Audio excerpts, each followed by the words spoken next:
Yes sir and ma'am your brother is here मेरे दोस्तों। And आज हम कोई भी फैक्ट वीडियो या कोई हॉरर वीडियो नहीं देखने वाले हैं। आज हम एक रियल क्राइम स्टोरी के बारे में बात करने वाले हैं। ओ सॉरी, स्टोरी भी नहीं है भाई, ये एक रियल क्राइम वीडियो है। जो रियल क्राइम हुआ था उसके ऊपर ये वीडियो है। And all video credit goes to the crime show by Khooni Monday भाई को। ये वीडियो आपको एक इंसानी दिखा, एक ऐसा चेहरा दिखाने वाला है जिसको देखने के बाद आप भी सोचने पे मजबूर हो जाओगे कि भाई ऐसा भी लोग रहते हैं हमारे बीच। Yes sir. एंड स्टार्ट करते हैं, अब रुका नहीं जा रहा। लेट्स गो मेरे दोस्तों। यस सर, स्टार्ट हो चुका है। 1 दिसंबर 2018 की रात को यूके के एक छोटे से घर में रहने वाले डेविड और गिलियन बहुत ज्यादा एक्साइटेड थे क्योंकि कुछ ही देर में उनकी बेटी ग्रेस का 22nd बर्थडे था। ग्रेस पहली बार अपने बर्थडे पर घर से दूर एक सोलो ट्रिप के लिए न्यूजीलैंड गई थी और हर साल की तरह इस साल भी वो दोनों अपनी बेटी को सबसे पहले विश करना चाहते थे। इकलौती बेटी है यार, खुश तो होंगे। कुछ ही देर में एक अजीब बेचैनी में बदल गई क्योंकि कई बार कॉल करने के बावजूद ग्रेस का फोन स्विच ऑफ आ रहा था। अच्छा।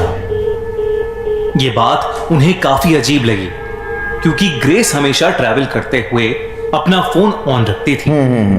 उन्होंने सोचा कि उनकी बेटी शायद कहीं बिजी होगी या उसके फोन की बैटरी खत्म हो गई होगी, तो उन्होंने ग्रेस को एक बर्थडे विश का मैसेज ड्रॉप कर दिया।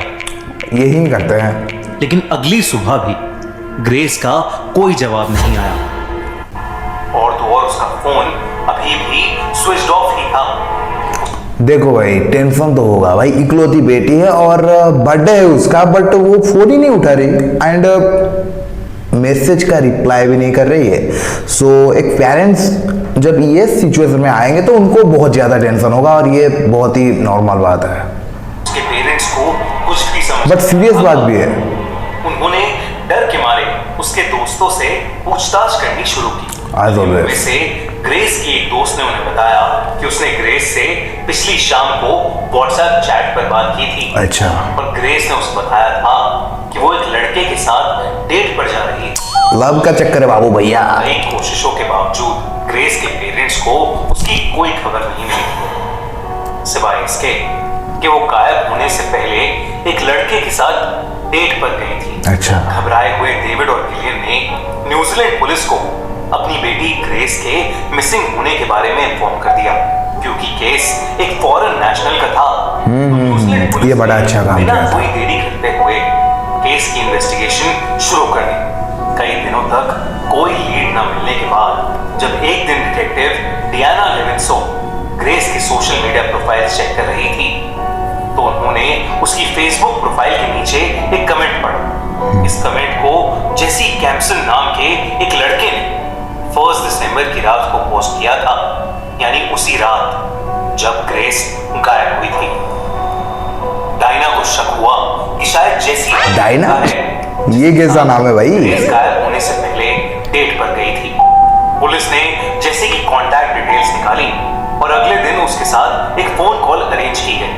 इस फोन कॉल पर जेसी ने बताया कि वो खुद भी ग्रेस से उस रात के बाद नहीं मिला है। अच्छा। और उसे नहीं पता कि ग्रेस कहाँ है। भाई क्या बात कर रहे हो यार? वो सोच रहे हैं कि वो उसके बॉयफ्रेंड के साथ है, बट ये बोल रहे हैं कि मैं उसके साथ था ही नहीं।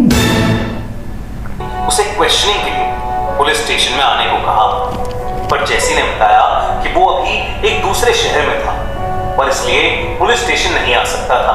साथ ही उसने ये भी कहा कि वो 3 दिन बाद वापस आते ही सबसे पहले पुलिस स्टेशन आएगा।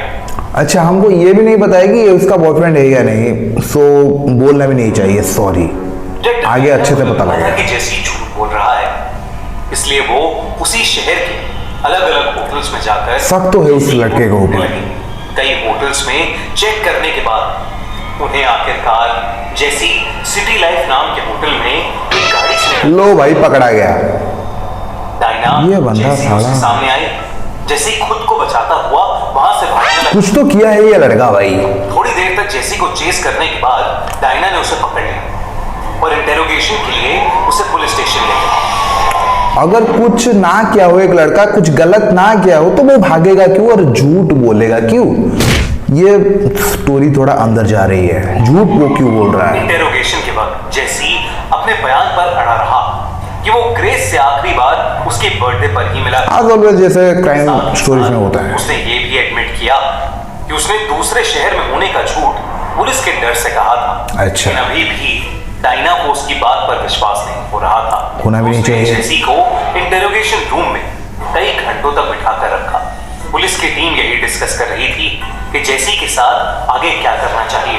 इतने में ही उनकी टीम का एक मेंबर वहां आया और उसने उन सबको वीडियो रूम में बुलाया, जहां उस ऑफिसर ने उन सबको कुछ सीसीटीवी फुटेजेस दिखाए। क्या फुटेजेस थे भाई?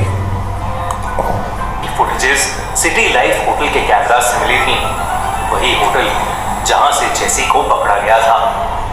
इन फुटेजेस में जेसी ग्रेस के साथ अपने कमरे में जाता हुआ नजर आया।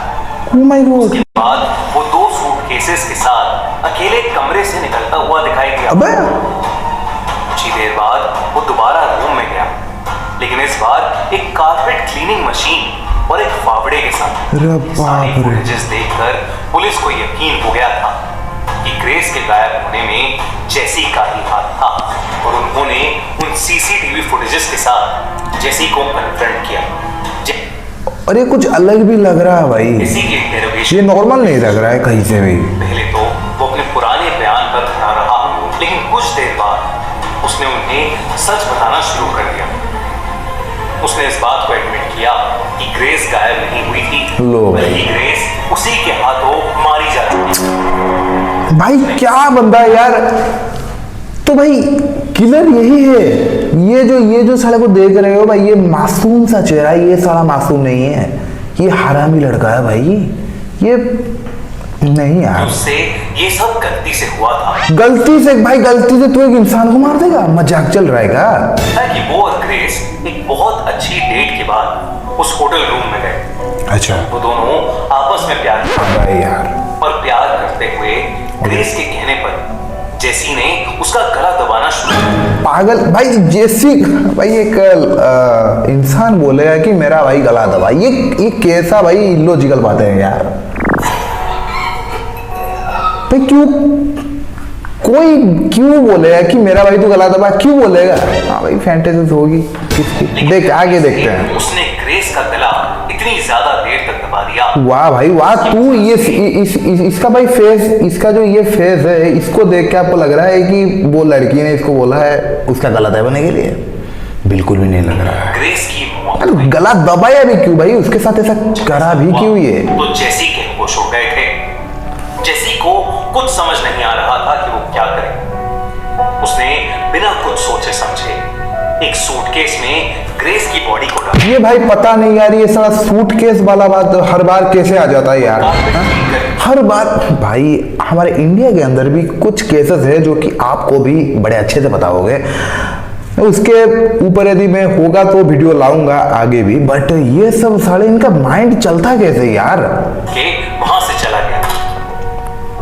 हालांकि पुलिस ने ऐसे केसेस पहले भी देखे थे, लेकिन उन्हें जेसी की कहानी पर जरा भी विश्वास नहीं हो रहा था, क्योंकि उसने पहले भी उनसे कई झूठ बोले थे। तो उन्होंने जेसी को पुलिस स्टेशन में ही रखा और अपनी इन्वेस्टिगेशन जारी रखी।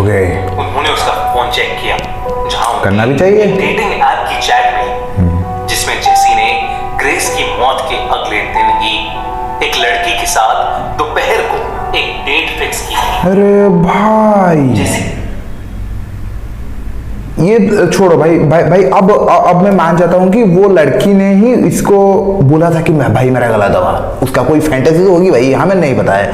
बट तू एक लड़की के साथ एंगेज होने के बाद, एंगेज तो पूरा नहीं हुई थी बट रिलेशनशिप में तो तू है ना, उसके बाद भी तू और एक लड़की से डेट पर जाने की बात कर रहा है, तो तू सारा लड़का ठीक नहीं है, बिल्कुल भी ठीक नहीं है।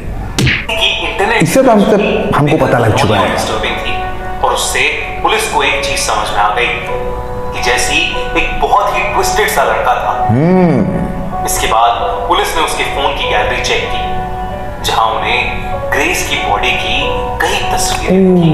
उन्होंने जब इन सब चीजों के बारे में जेसी से पूछा, तो उसने सारी बातें पुलिस पर डालने की कोशिश की। उसने कहा कि पुलिस ये सारे सबूत फैब्रिकेट कर रही है और जेसी को फंसाने की कोशिश कर रही है। तू साला जेसी के अकेला अकेला सड़ा है। ये सारे सबूत प्रेजेंट किए।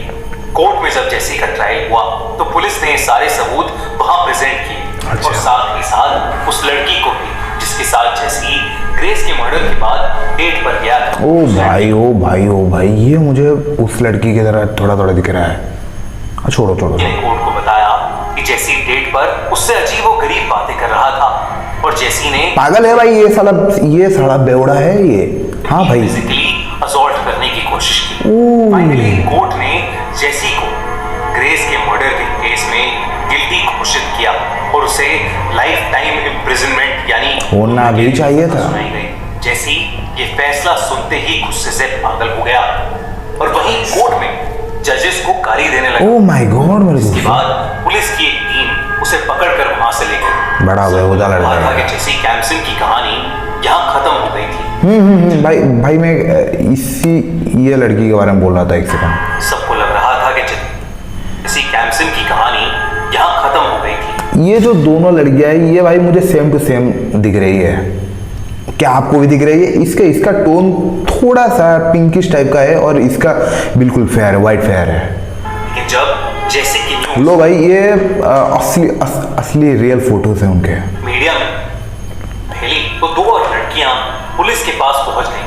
उन लड़कियों ने पुलिस को बताया कि वो भी जेसी से टिंडर डेटिंग ऐप पर और कितने लड़कियों के साथ ये भाई, ये लड़का कितने लड़कियों के साथ डेटिंग में रहा था। ये लड़का भाई हरामी है, एक अलग ही लेवल का बेहुदा लड़का है। इसने चाकू के जोर पर उनके साथ जबरदस्ती की थी। भाई जेसी के पास्ट की जब इन्वेस्टिगेशन हुई तो पता चला कि वो हर लड़की से अपने प्रोफेशन के बारे में झूठ बोलता था। ओह माय गॉड, वो साला फ्रॉड है भाई, सीरियल अब्यूजर था। फ्रॉड है भाई ये। जेसी डेटिंग ऐप्स पर लड़कियों को फंसाकर उनके साथ जोर जबरदस्ती करता था। जेसी अब जेल में है। ये साला ग्रेस के मर्डर की सजा काट रहा है और साथ ही साथ उस पर कई और लड़कियों को अब्यूज करने के केसेस भी चल रहे हैं। इस केस ने पूरे न्यूजीलैंड देश का दिल दहला दिया था। यहाँ तक कि न्यूजीलैंड की प्राइम मिनिस्टर ने खुद पूरे न्यूजीलैंड की तरफ से ग्रेस के पेरेंट्स से माफी मांगी। मांगना भी जरूरी है भाई। और जो लड़कियों के साथ वो ऐसा किया था उनको भी न्याय उनको और क्या न्याय मिल सकता है? उनको भाई ये न्याय मिल सकता है क्योंकि वो जो लड़के को जितने देर तक या जितने दिन तक या जितने साल तक रखा गया है जेल में, उसका जो सजा है उसको बढ़ाया जा सकता है। उससे उन लड़कियों को भी थोड़ा राहत मिलेगा। और ये जो केस हुआ है न्यूजीलैंड में, ये यदि हमारे इंडिया में होता तो लिख के रख लो भाई, इतने अच्छे से और इतना जल्दी बिल्कुल भी न्याय नहीं मिलता। और ये सबसे घटिया और एक क्रीपी सच्चाई है हमारे इंडिया का। दोस्तों, आपको क्या लगता है, क्या जेसी जैसे लोगों के लिए उम्र कैद काफी है? काफी नहीं है भाई, यही तो प्रॉब्लम है ना भाई। इनका भाई सीन कैसा होना चाहिए पता है मुझे जो लगता है, इनको आसपास आप